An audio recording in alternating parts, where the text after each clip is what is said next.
Dr. Helene Merrow squinted at the 11th cup of hyper-caffeinated espresso shaking ominously in her trembling hands. The surface rippled with seismic intensity as her over-caffeinated body protested its life choices.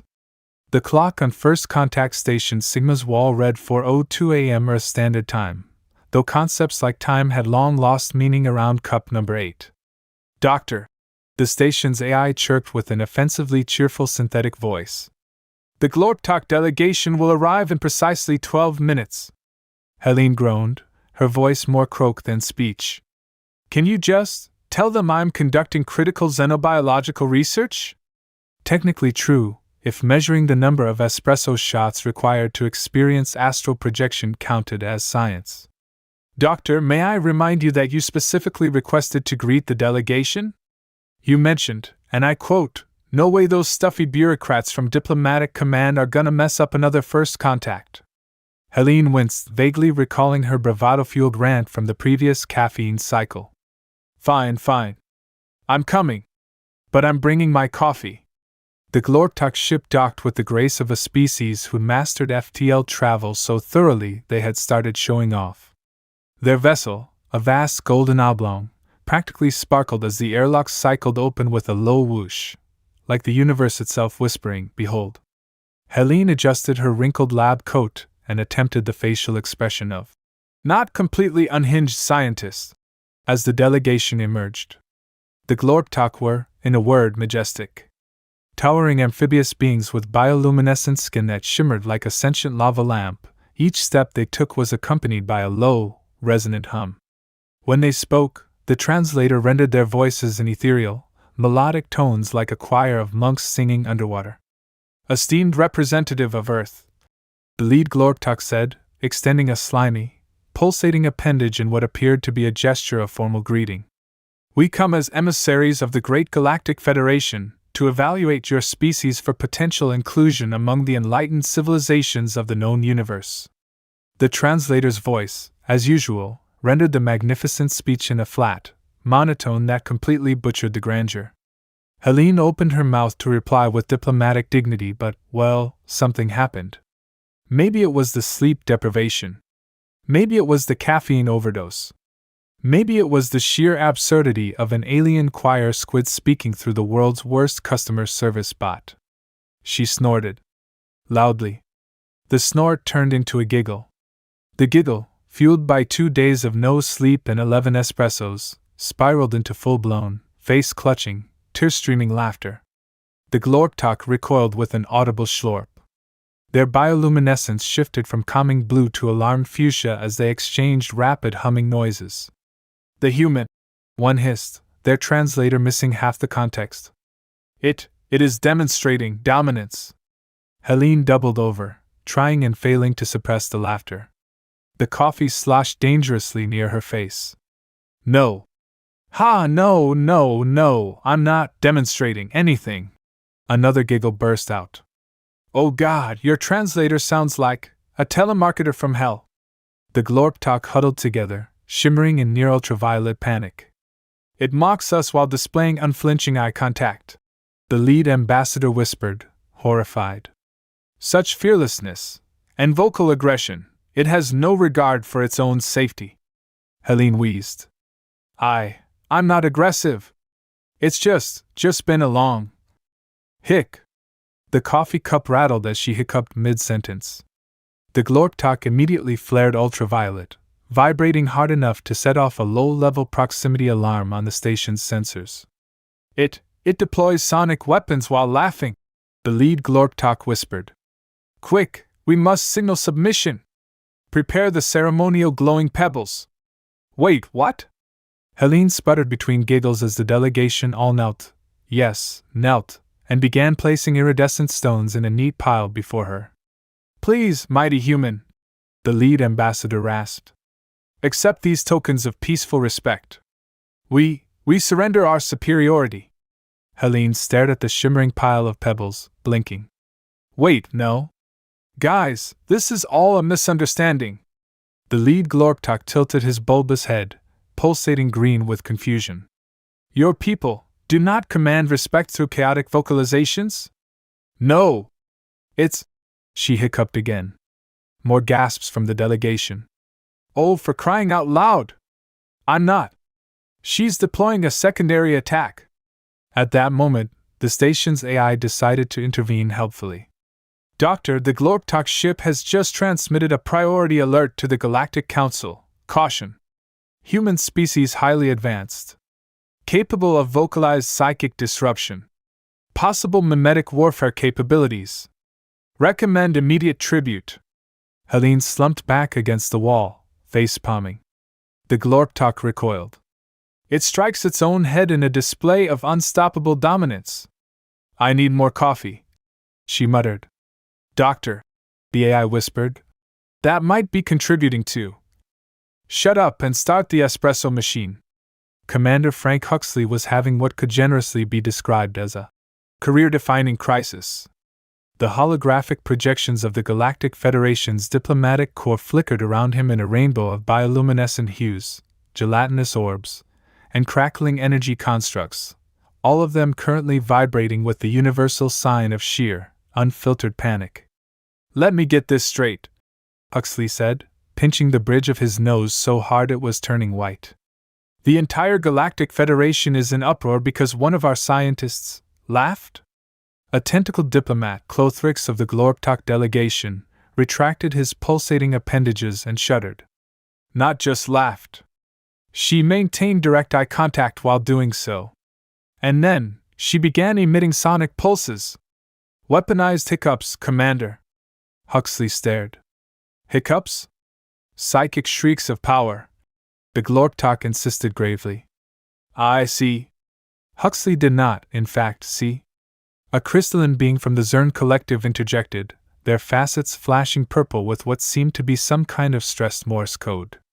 And this was followed by the sacred ritual of stone dominance, which we understand humans perform to signal the vanquishing of a rival civilization. Huxley blinked. You mean, when you guys piled rocks at her feet? The pebble offering, yes. That was not dominance. She was just confused. She wasn't trying to conquer you. She was overtired and caffeinated beyond human safety standards. It was. The Zern's facets shifted to a deadly red hue. She consumed a volatile stimulant? Oh, it's coffee. Huxley gestured to his own mug. We drink it to stay awake. It's perfectly normal. Clothrix turned a subtle, bioluminescent green. You voluntarily consume liquid toxins to remain conscious? It's not toxic, Huxley shouted, waving the cup. A ripple of psychic alarm passed through the assembly as several holograms flickered in what Huxley could only interpret as protective shielding. He's holding a toxic stimulant in his hand right now, whispered a gaseous entity. Is he threatening us? No, I'm not. Huxley clenched his jaw. He was losing control fast. Listen! Humans have a perfectly safe biological tolerance for caffeine. It's just a mild. The Zern emissary's facets clicked into a shade of pale blue, which Huxley was beginning to recognize as, I need therapy after this meeting. Your species can process toxic chemicals for pleasure? Huxley took a slow breath. It's a mild stimulant. We also eat spicy food, if you want to be horrified about that too. The assembly went silent. Dead silent. A silence so profound, Huxley could hear the hum of the station's oxygen scrubbers. Then the Petrock ambassador, a sentient gas cloud, finally spoke with a voice like steam leaking from a pressure valve. Commander Huxley, did you just admit that your species intentionally consumes chemical irritants? Oh, yes. It's called seasoning. We like how it tastes. It's not a threat. You find pain delicious? Huxley slammed his face into his desk. It's not pain. It's flavor. The entire assembly visibly recoiled, even the beings that didn't technically have bodies. Clothrix twitched nervously, leaning toward the crystalline ambassador. I told you!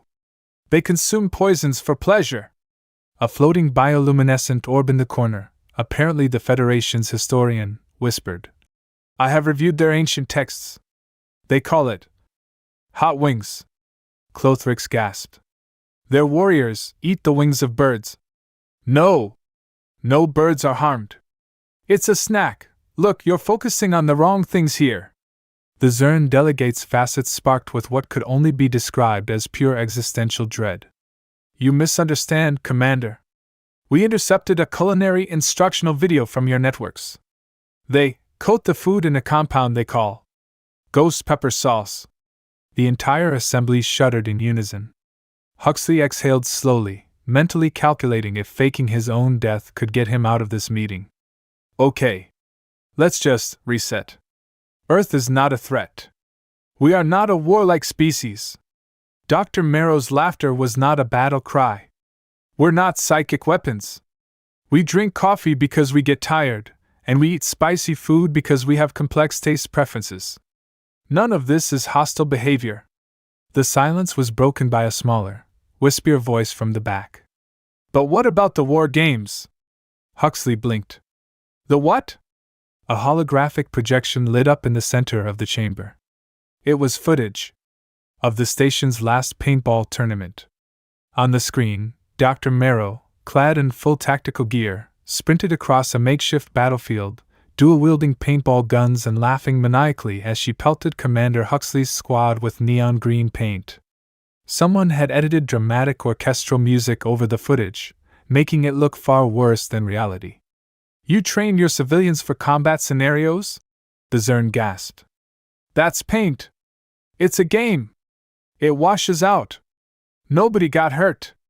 The Petrock cloud crackled with audible anxiety. You train for battle, for leisure? A second clip began playing. The station's Halloween party. Someone had captured footage of a junior officer in a zombie costume chasing a screaming engineer. They simulate the undead as part of their training exercises. Okay, that's just a costume. And here, the Zern added grimly, flashing more footage. It was of the monthly karaoke night. Huxley, microphone in hand, clearly singing Bohemian Rhapsody at a volume that defied both musical talent and sanity. They possess sonic attack rituals, the Glorptalk ambassador whispered. Huxley, his last shred of professional dignity incinerated, whispered back. That's Freddie Mercury. But the council wasn't listening. Clothrix waved his tendrils gravely. Commander, we will require time to process this. But understand, the Federation is prepared to offer substantial tribute to ensure Earth's continued restraint. Restraint? The holograms began to wink out one by one, leaving Huxley staring at his reflection in the blank screen. Finally, his assistant, Jenkins, poked his head in. Sir, the Glorptalk just transmitted a shipment of platinum bars as a gesture of respect. Also, the Zonar Empire wants to send a ceremonial moon. A moon? What the hell am I supposed to do with a moon? Jenkins shrugged. Maybe convert it into a ski resort? You know how humans keep doing that to random planets. Huxley buried his face in his hands. Somewhere, he was sure Dr. Merrow was on her fifth espresso, totally oblivious that she'd apparently just conquered the galaxy through poor sleep habits and caffeine addiction. Dr. Helene Merrow stared in confused horror at the rapidly expanding mountain of tribute accumulating in the docking bay of First Contact Station Sigma. Crates of rare minerals, strange glowing artifacts, entire barrels labeled liquid essence of galactic harmony, which, upon closer examination, turned out to be some sort of fermented starfruit liquor so potent the scent alone could cause mild hallucinations. Aliens bustled in and out, carefully unloading yet another pallet of shimmering crystalline orbs that, according to the Zern, were symbols of unyielding respect. Helene prodded one of the orbs with her foot. It made a soft chiming sound and vibrated gently, as though vaguely impressed with her presence. What the actual hell is happening here? She muttered, still clutching her ever-present mug of espresso like a lifeline to reality. The station's AI, SAL, synthetic assistant liaison, chimed in with its usual upbeat tone. Doctor, the Federation appears to have reclassified humanity as a Class X apex civilization. Helene blinked. Class X? That sounds important. Indeed. The designation indicates a species so dangerous, unpredictable, and biologically extreme that all diplomatic efforts must be accompanied by substantial tribute to avoid provocation. She squinted. We got upgraded from Class W potential Omega level species to Class X Apex civilization? That is correct. Congratulations, Doctor. You have personally demonstrated sufficient terror-inducing behaviors to elevate your entire species' galactic standing. Helene's coffee cup trembled slightly in her hand. I didn't do anything. I laughed. And I had the hiccups. And her voice trailed off as a group of Glorptok, those gelatinous squid salamander hybrids who started this whole mess, carefully placed what appeared to be a platinum statue of a human holding a coffee cup atop the growing pile of tribute. The statue was life-sized. Doctor, SL whispered. It appears to be modeled after you. Helene nearly dropped her mug. Is that me? Did they give me abs? I don't have abs. It seems they assumed. Also, the inscription reads, The Unyielding Warrior of Caffeine. There were no words. Helene just stared, her sleep-deprived brain unable to process the sheer absurdity unfolding before her. Finally, after a full 20 seconds of dead silence, she whispered, SAL, fetch Commander Huxley. Now. The commander arrived 5 minutes later, his uniform somehow managing to look both professional and deeply rumpled, which seemed appropriate considering the galaxy had apparently lost its collective mind. Marrow, he grunted, stopping short as his eyes swept over the tribute mountain. His gaze landed on the platinum statue. What is that? She pinched the bridge of her nose. A gift. Apparently, I'm some kind of galactic caffeine warlord now. Huxley squinted at the inscription. Unyielding warrior of, oh, for the love of Marrow, you laughed. How did laughing get us here? Helene threw her arms out. I know. Do you think I meant to terrify an entire federation of space-faring civilizations? I had the hiccups. Hiccups? Huxley stared. They think hiccups are a sonic weapon. A silence hung between them, filled only by the distant sound of another crate being carefully lowered by the Zern delegation. This one appeared to contain some kind of glowing space harp. A small, gelatinous diplomat was now holding a data pad with the words, The Grand Serenade of Peace, translated on its surface. Helene squinted. Why is there a harp? Apparently, the Zern think you can summon aural devastations by vibrating your vocal cords, and they're hoping that a gift of this, whatever that thing is, will appease you. Helene opened her mouth to protest, then froze as a horrifying thought struck her. Oh no. Huxley arched an eyebrow. Oh no, what? She took a shaky sip of coffee, which in retrospect only seemed to make the problem worse. Huxley, have they seen Karaoke Night? Huxley blanched. Oh God. Exactly. Suddenly, the station's communication system chirped. Incoming priority transmission from the Galactic Federation Central Command. Both of them stiffened as the central holo projector lit up with the image of a being who seemed to be composed entirely of pure energy contained within a crystalline matrix. Voreke, the High Chancellor of the Galactic Federation. Human Commander Huxley. Voreke's voice vibrated like an entire choir performing a funeral dirge in slow motion. We wish to commend your civilization's magnificent restraint.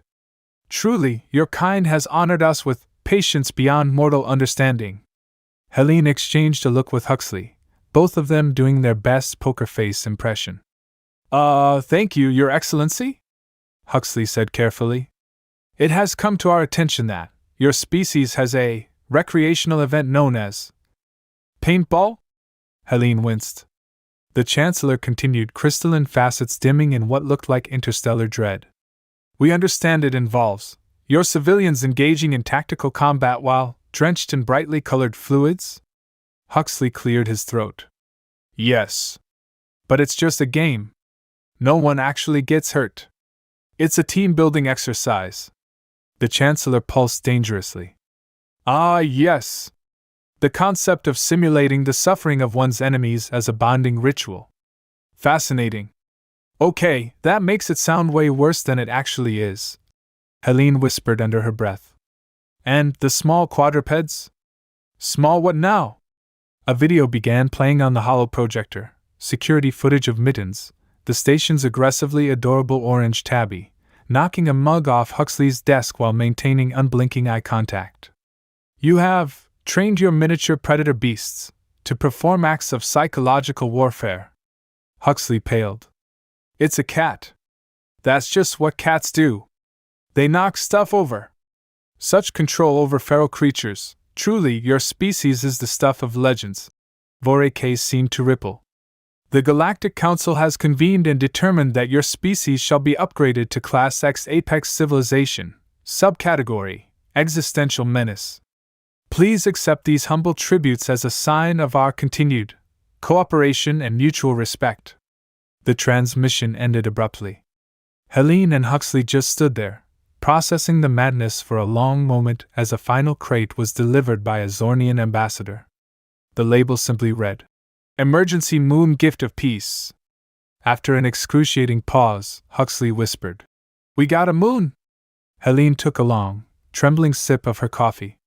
"We need to hold a staff meeting before someone shows them our Halloween party." Huxley nodded grimly. "And karaoke night is cancelled. Effective immediately." From somewhere in the docking bay, a group of diplomats gasped. Helene looked up just in time to see a gelatinous diplomat whisper to another, "They have banned their sonic war rituals. The humans truly are merciful." Helene slumped onto a crate. "We're all going to die of embarrassment." The Galactic Federation's emergency summit was already entering its 16th consecutive hour of sheer, undiluted panic. Holographic diplomats flickered in and out of visibility as species from every corner of the known universe tried, and catastrophically failed, to make sense of humanity's latest actions. "The humans have ceased their tactical combat drills," intoned Voreke, the crystalline chancellor of the Federation, his energy form dimming slightly as he addressed the assembly. "They have cancelled their sonic warfare rituals as well. This is a concerning escalation." An aquatic ambassador from the Bleal homeworld burbled anxiously, tentacles fidgeting in complex knots.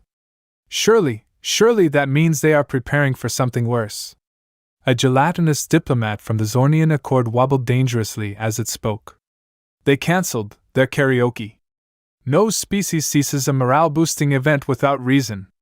They must be gathering their strength for the final conquest." A spindly arachnid ambassador from the Talashi leaned forward, 8 eyes wide. "Perhaps it is a prelude to their ultimate weapon, the one they call brunch." The entire assembly collectively shuddered as holographic footage played on the central screen. Humans gathered around a table piled high with eggs, bacon, coffee, and mimosas, while casually laughing and making unbroken eye contact. The ambassador's voice trembled. "They consume alcohol before midday, and still function?" "They do not function," the Glorptok delegate whispered. "They thrive." A sharp chime echoed through the council chamber as a new message flashed across the main display. The ominous message read, "Priority alert, Class X civilization transmission incoming." Source: humanity. The entire council tensed. The last communication from Earth had been a polite but chillingly blunt request to, "Please stop sending us moons, we're running out of storage space." The screen flared to life. Commander Frank Huxley and Dr. Helene Marrow stood in the center of the frame. Huxley was holding a cup of coffee. Helene looked halfway between frazzled and homicidal, clutching an absurdly large mug with, "Don't talk to me until I've conquered the galaxy," printed on the side. "Greetings, honored members of the Galactic Federation," Huxley began, speaking with forced calm while subtly nudging a squirming orange tabby off the desk. Middens blinked into the camera with haunting judgment before vanishing from view. The assembly collectively held its breath. "We've received your generous tributes," Huxley continued, his eye visibly twitching. "And, we need to clarify some things before you send us any more planetary bodies." Helene cut in, her voice slightly shrill from exhaustion and an overdose of espresso. "Yes. For starters, we're not preparing for war. We cancelled karaoke because someone," she shot a glare at Huxley, "decided the galactic dignitaries couldn't handle the emotional devastation of our rendition of Bohemian Rhapsody. There were casualties last time," Huxley muttered under his breath. "No one died," Helene hissed. Just mild emotional scarring. And maybe a nosebleed. The point is, she jabbed a finger at the camera.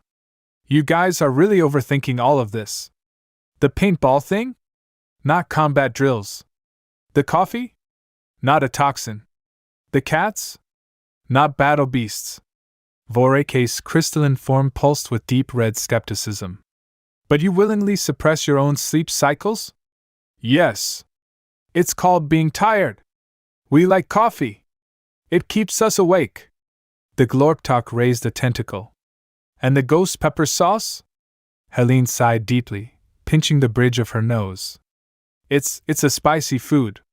It's just for taste. No biological warfare involved. We choose to eat it because we find it delicious. A petrified silence. Voreke's facets flickered. Asterisk, you choose to consume chemical pain for pleasure? Helene blinked. Oh my God! You do realize we also pay for it, right? We buy bottles of it. We even have competitions where we see who can endure the most spice.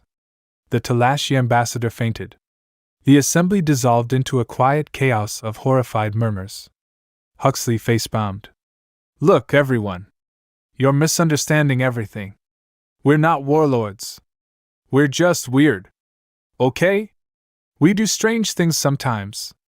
Like jump into freezing water for fun. Or run races where people throw paint at each other. Or eat fermented fish that smells like chemical warfare but somehow tastes worse. The assembly flinched as one.